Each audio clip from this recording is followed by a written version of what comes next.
what's up? Red Panda Anthem. Red Panda, what's good?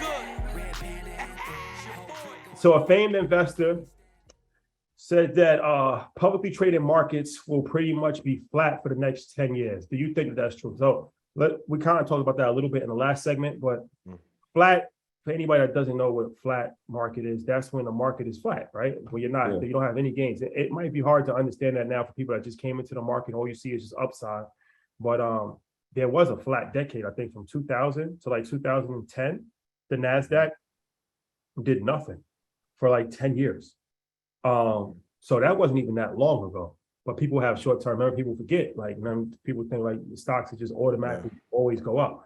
But there has been a precedent set for a whole entire decade with very little to no price increase. Yeah, I think you gave the perfect example with Microsoft. Look at it from 2000 to 2010, right? And if you want to look what a flat market looks at, look at that.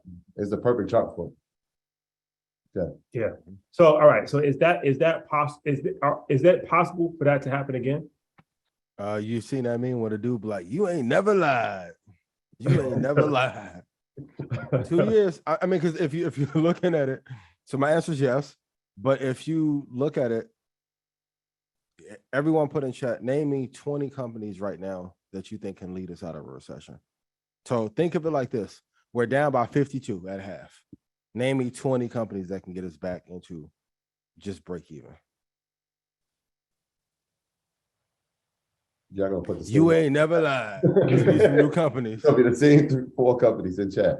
When people are like, "Hey, a digital currency is gonna," no, you can't wave. This is a prime example. And I'm not beating up on crypto or Ethereum, any of that, because like I told you guys it was gonna get taken over. It did. When we were at the exchange, we met with a lot of people. They were excited to meet us. Great. Some even showed charts. I was happy to see that. Did anybody tell us one trading idea or one company they were looking to acquire? Not a one. The real ideas are always going to be kept in secret. We have to clear out some of these companies that are not providing incredible value that got listed. And also, too, if you are familiar, if you've been investing 10, 15 years, normally, like when the SPACs get really popular again, it's a sign of like, oh, this like when the trash come in and we're at the tail end of a bull market. And of course, there's other vehicles. There's some that Chamal did that I like. There was some that I was like iffy on. We just have to clear the slate. Like we should have, out of the S&P 500, can anyone here name me 110 or even 100 companies in the S&P 500 that's just like amazing or really good? These are supposed to be the best companies in the world. Once you get past 45, it's like, he's all right, but he's not ill. Come on, man. We have to clean these companies up. And it's sad to say, and I've seen some people, well, technically the Dow today is down 20% from its high of January of 20%. So that makes it officially a bear market. And I saw some people being like, yo, America's over. It's just like Rome. I'm like, we're not there yet. But we got 10 or 15 more years. If we continue on this path, things can get really rough. So yeah, these next 2 years will be rough. But I'm really excited about it personally because it gives me a chance to buy companies at a better price. And thank you to everyone here who listened. I know there's a lot of options you guys can listen to. But and I'll say this too, please stop listening to people that are like not financially free from investing. I know it's real popular to talk about it now. Show me some posts from 2015, 2016. And let me talk to your wife and baby mom and see if you see what the household looking like. Slavery. Oh, man. Slavery. If it took respect to live, Slavery. I'll be dead. I'll be dead. Everybody locked up, hold your head. Y'all be dead. That is one of the greatest lines of all time. Shout out to Kiss. If it took respect to live, y'all be dead. Shout out to Kiss. That's it. It's not more to say. Not too much more to say than that. Yeah. Jason Phillips, one of the greatest poets of our generation. Absolutely. Shout out to Kiss. Yeah. Let's get into this. Shout out to MG the Mortgage Guy. He texted me today. We spoke a couple weeks ago, and he said, I told you a couple weeks ago, 7% interest rates coming soon. So they just released numbers. 30-year fixed mortgage, 6.87% for for the 30-year fixed. 15-year fixed is 6.15. So, Matt called me a couple weeks ago, and I asked him how high he thought interest rates could get for mortgages, and he told me 7%, and it's creeping to that 7% level. Sounds like '07 all over again. Yeah.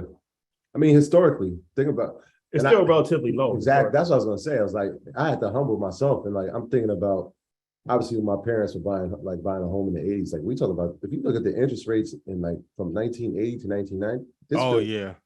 like what? Oh, it's treacherous. Yeah. The Nixon years, and it was like 18%. Oh, 18, 15, 14%. You're like, how's this even? How does somebody do that? And it's because I was talking to Matt when I was trying to lock in the interest rate, and I was like, look, man, it's at like 4. He said, lock it in now. It's not, it's only going up. And so watching it go up to 7%, I mean, it's tough, man. It's tough. But perspective is key. It could be worse. Could be worse. And Yahoo Finance reported sales of luxury homes dropped by 28% as a result from June to August. They do. I know everyone's kept saying the market is not going to fall. No, if interest rates go up, this is common sense. If things cost more, people are going to buy less of it. Right. Especially if the price adjusts in 4 months, 5 months. Well, this goes to the economic talk. So a couple of days ago, we didn't get a chance to talk about it because it wasn't Monday, but when the Fed raised interest rates. So yeah, I mean, the whole point of raising interest rates is to taper inflation. So, is it? It's done to make money more expensive. So that gets passed down to the bank. So when the Federal Reserve raises interest rates, then the retail banks actually borrow money. So that means that it's more expensive for the retail banks to borrow money. So now the interest products that retail banks offer, like mortgages, like credit cards, like different things of that nature, auto loans, are higher. So yeah, it tapers inflation because people aren't buying at a crazy pace like they were before. But it's a delicate line that you have to walk, because it's like if you raise interest rates too much, then you could break the economy. So you raise interest rates to stop people from spending, to lower inflation, but you don't want to raise it too high to, shut off the faucet. Yeah. And as a result, in this low inflation environment, credit card balances have went up to one of the highest levels of all time at $46 billion. Now, I want you guys to add that with the student loan bubble, and if those two pop, how much debt is there out in the universe? Yeah. I mean, in addition to that, right? So back to the home thing, obviously when interest rates go up, it makes people tougher to buy homes. But if you look at the percentages, look at the percentage of people that are refinancing their homes, right? Like it wouldn't even make sense now, right? When you're locked in you're not going to try to lock it at a higher rate. And so that obviously that goes down as well. But there's also it's never the end of the world. Because if you buy even if you buy now and it's a 7% interest rate, eventually rates will go down eventually, and you can always refinance. That's when it would be a time to refinance. So I'm saying in this environment, it doesn't make as much sense as it did 9 months ago, 12 months ago. Homework question for everyone.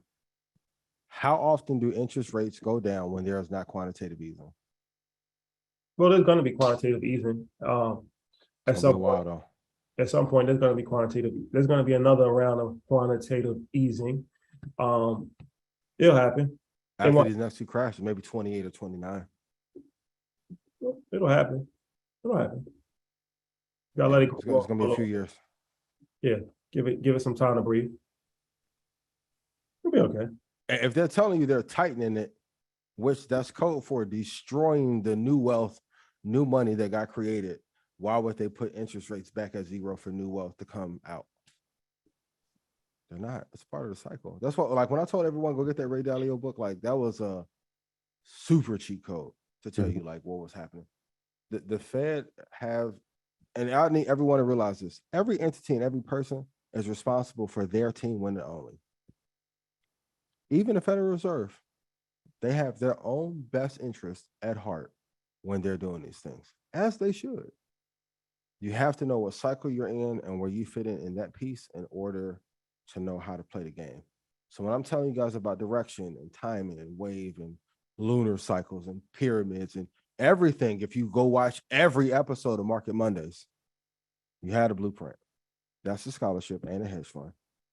You will know how to play this game accurately. Yep. I'd be fresh as hell if the Fed's watching. Always. Shout out to Touche, another great orator of our time. Yeah. If words come to words, just stay fresh. Because you never know. If the world falls apart, look your best. Yes. From a decent man. Yes. Yes. I'll be fresh as hell if the Fed's watching. Oh man. Shout out to Titty Boy. That is not literal advice for those of you that are partaking in black market activity. That was perfect. Especially with the wolves out. Go look bummy. This is high level For the record. This for my team back home, East Chicago, Gary, South Side of Chicago, Nap, no, look bummy. Wolves is out. Nah. Houston, Wolves is out. Oh man. The Wolves is out. I'll be fresh as hell if the Shout out Fed's to ATL. Oh, shout out to Tip. T.I. Today's his birthday. Today's his birthday? Oh, for real? Shout out to T.I.P., man. Shout out to one of the greatest of all time that's ever lived, the best rapper alive, Lil Wayne, Dwayne Carter. His 40th birthday was yesterday. Shout out to him. Damn. Shout out to Weezy Shout out F8. Oh, they got birthdays right next to each other? Yeah, I remember it was like in the early 2007 when they was all hot. They had that big Atlanta party. It was like Jeezy had his birthday, and then it was T.I.'s the next day. Man, I wish they would have did that Georgia Power album. Yeah, shout out to them. Yeah, shout out to Wayne and shout out to T.I. Tip. A good friend of the show. He's been on Shout out for Wayne. our show. He's been on InvestFest. Yep. And just an all-around good dude, man. Very, very solid, good dude. We went to his first comedy show. Legendary. Fun fact. Talented, man. Fun fact. And low key, I'm not gonna say he found Thug, but he was one of the first people to embrace Thug.